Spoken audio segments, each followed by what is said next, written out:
Many seniors believe that vision loss is just part of aging, blurry reading, slower reflexes, and missteps on stairs. But what feels like aging is often something else. It is muscle loss in the eyes, poor coordination, and brain circuits quietly going dark. But if you watch this episode, you will find the good news, because just 1 minute a day will bring those circuits back online.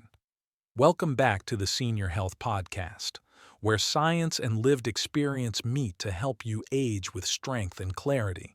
Today, we're exploring how vision and balance can be restored, not with surgery, but with small movements that reconnect your eyes to your brain.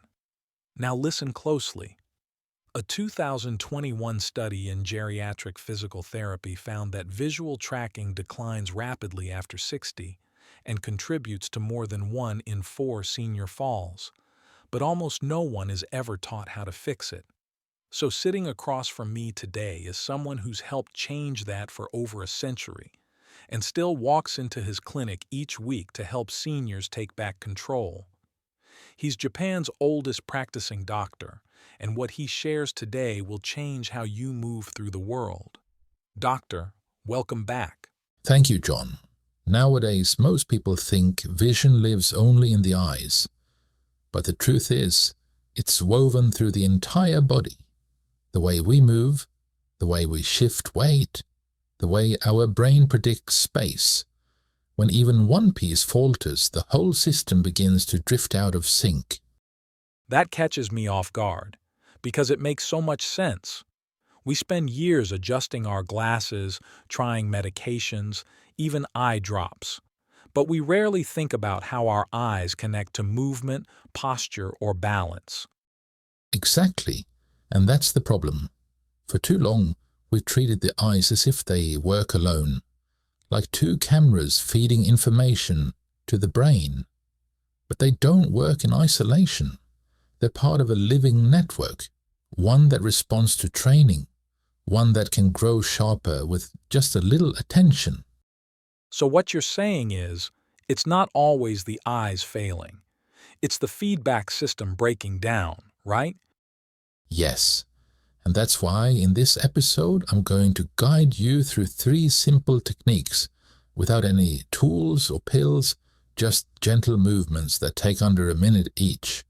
But together they help restore visual clarity, improve balance, and rewire your brain's sense of space. Therefore, I recommend you watch until the end for the best results. You know, I actually had a patient not long ago, 73 years old, who told me he was struggling with stairs. He'd always been steady, walked everywhere, never used a railing. But lately, he said, it was like his depth perception was off. He blamed his age. But after just a few weeks of these simple vision exercises, everything shifted. He moved with confidence again. It was like his body remembered how to see. That's exactly it. The ability is still there. It just needs to be reactivated. So I want to keep this episode compact.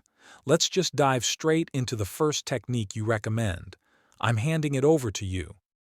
All right, John, so the first technique I teach is something called the near-far focus shift. It sounds simple, but its impact is profound. You begin by holding your thumb at arm's length, focusing on it for 5 full seconds, then shifting your gaze to something across the room, and back again. This back and forth activates the ciliary muscles in your eyes, which control your ability to adjust focus. That sounds almost like weightlifting, but for the eyes.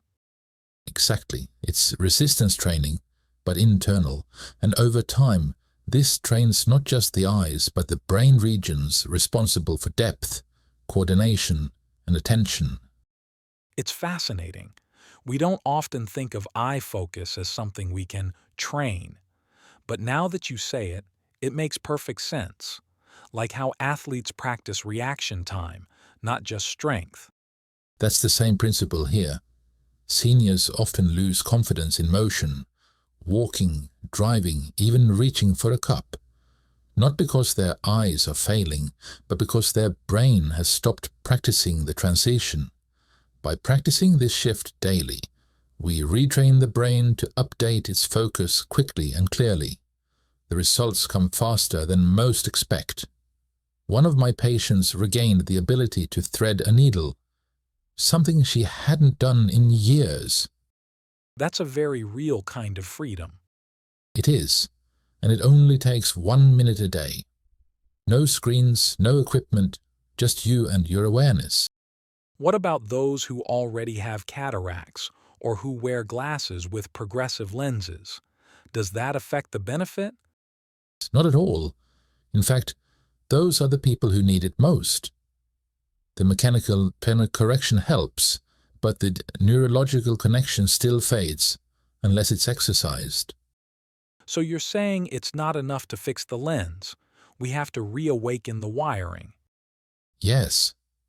It's like installing a new faucet, but not fixing the plumbing. You won't get flow unless both parts work together.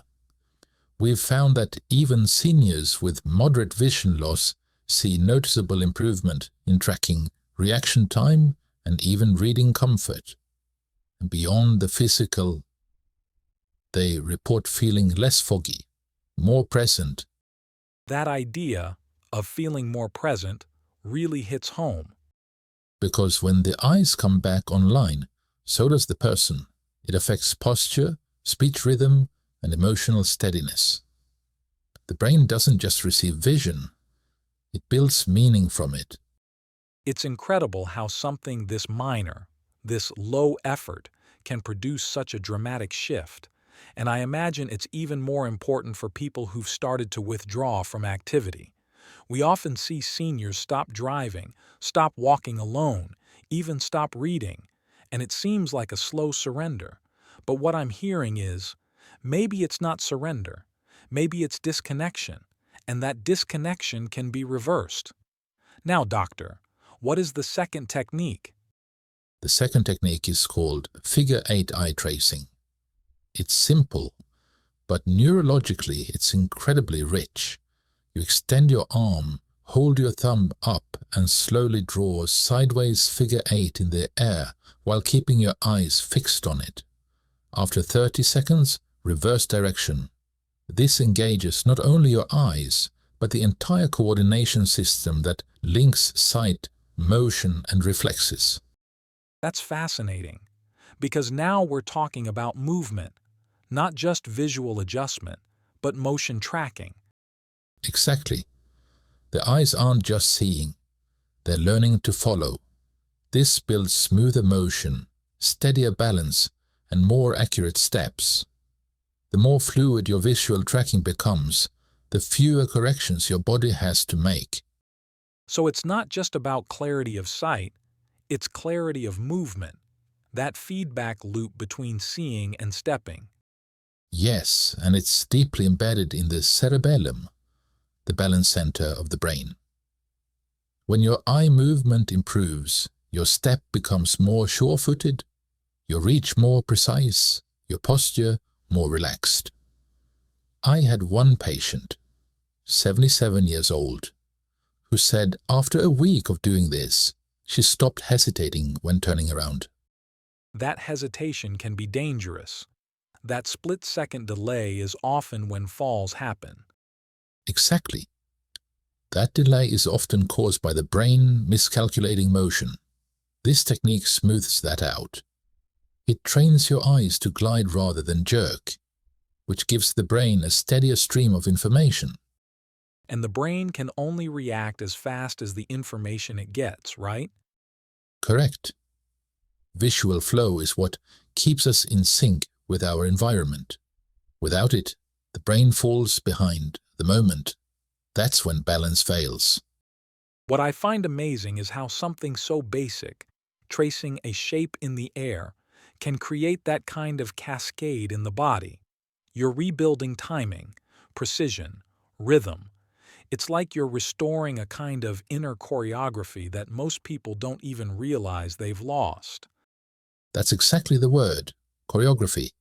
Seniors don't need brute strength, they need timing, coordination, soft control, and this gives it back. That's such an important shift, because when someone starts feeling unsteady, they often think they need to muscle through it.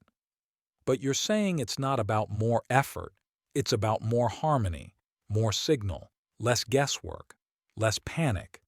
So, doctor, what's the third technique that ties all this together? The third technique is what I call gaze and grounding. It may appear subtle, but it's one of the most powerful tools for restoring calm and balance. You simply fix your gaze on a still point, something at eye level, and hold it. As you breathe naturally, bring awareness to your feet, feel their contact with the ground, wiggle your toes, shift your weight gently. This exercise trains the brain to connect vision with stability, a kind of spatial reset. That's a powerful shift, because most people instinctively close their eyes when they feel dizzy. And you're saying, do the opposite? Exactly. When you close your eyes, you remove one of your most important balance tools. What we need is alignment between the eyes, the inner ear, and the body. Gaze and grounding restores that alignment through presence and breath. So it's not just neurological, it's emotional too. You're giving the brain safety, not just input. Yes, safety is essential. The brain won't trust the body unless it feels supported. And the eyes are how it checks its surroundings. This almost feels like meditation, but with the eyes open and anchored. That's a good way to think of it. It's stillness without withdrawal, and it builds something very few seniors realize they've lost: spatial confidence. Spatial confidence. I've never heard it put that way, but it clicks instantly. It means knowing where your body is in space without guessing. When that sense is strong, your steps become more automatic, your turns smoother, your reactions quicker. But when it's weak, even standing still can feel unsafe. This technique gives that confidence back. We use it with seniors who fear falling, and within a week, their posture begins to change. That's a very different approach from balance exercises we usually see. No wobble boards, no elaborate routines. Because it works with the nervous system, not against it. You don't need to force the body. You need to reconnect it. And this is one of the simplest ways to do that. I think what stands out to me is how gentle all of these techniques are, and yet how deep their effects seem to go. That's the essence of traditional Japanese medicine. Gentle input, deep rewiring, small actions done daily. It shows that healing doesn't always come from big interventions. Sometimes it's the smallest habits, a focused gaze, a slow breath, a gentle trace, that restore the strongest parts of us. Now, if you are still listening, please stay with me for some more time. I don't want you to miss out on this question. Now, doctor, if someone wanted to begin tomorrow, just one technique to start with, where would you tell them to begin? If someone is just starting, I recommend they begin with a near-far focus shift. It's the most direct, and it gives quick feedback. Within days, you may notice reading becomes easier, steps feel more sure, or screens strain you less. And each shift from near to far tells the brain, I'm still adapting, I'm still learning. That message alone can change how you move through your day. That's powerful, because it's not just about improvement. It's about reminding the body it's still capable of change. And I imagine for someone feeling stuck, that small win makes all the difference. Exactly.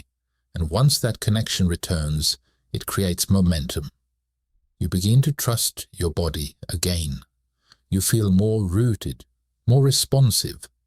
That's when I recommend adding the other two techniques, the figure 8 tracing and the grounding gaze. Each one builds on the last.